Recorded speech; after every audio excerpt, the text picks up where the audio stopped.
now we need to find solutions for those two problems we addressed earlier, but have not come up with a solution to fix. So here's how we're going to do it.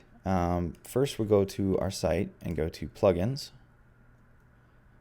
and we will go to add new, and we are going to add the advanced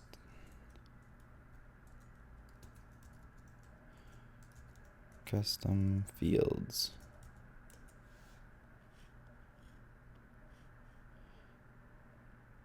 And go ahead and install that now. Alright, so once it's installed, we'll hit refresh.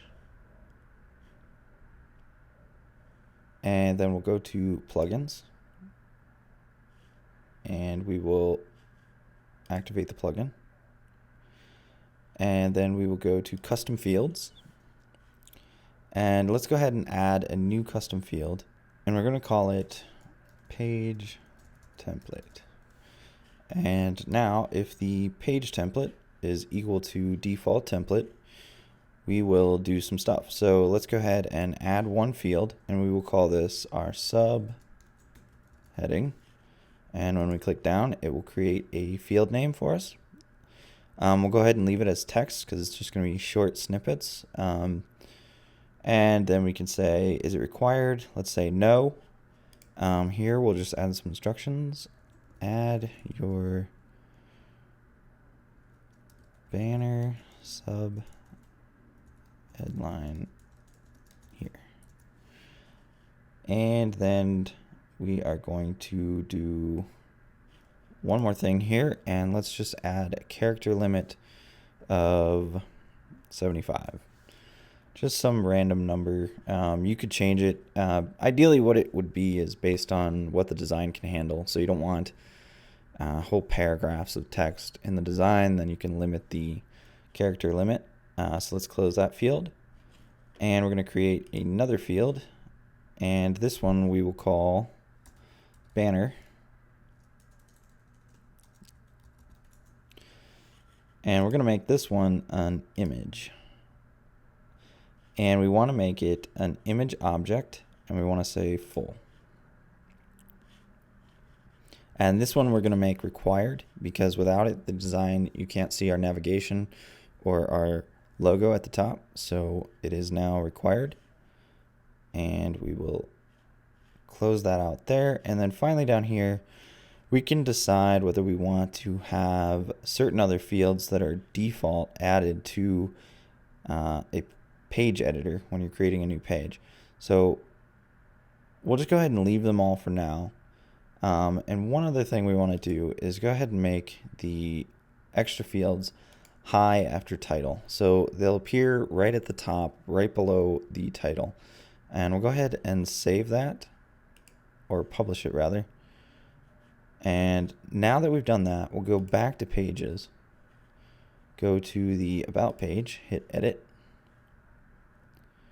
And here you can see our new fields. So let's go back to here and just copy and paste this and paste it into our subheading. And for the image, we need to go ahead and add the banner image for the about page, which I have uploaded already. And then we're just going to hit update. So we've changed our subline to this is what I do to make a theme, and hit update.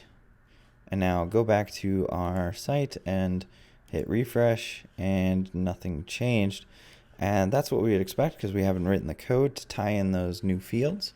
So let's go back to our code, and right here we are going to add a PHP tag and say the field, and then we need to pass in the name of sub headline, and then hit save. And one good rule for doing this is going to the custom fields page, specifically setup, hit edit. And it's always a good idea, as you can see, because I just called it sub headline, it's actually subheading. So now we'll go back to the code and update that to subheading. So now we have the correct name for that. We also need to update this. So let's go ahead and remove this piece. And we're also going to remove the entire rest of it. And at the very top of the page, we're going to create another PHP tag and create a variable called the image, or just image rather. And we'll go ahead and use get field. Okay, so you're probably wondering what the field and get field are. And as we talked about before, the usually indicates that it is going to echo or print something to the screen, while get usually just returns something. And so we're going to use get for the image because we have an image object, which is actually an array of a bunch of different elements about the image. And one of those elements makes it possible for us to add a user editable in the admin alt text. So let's go back to the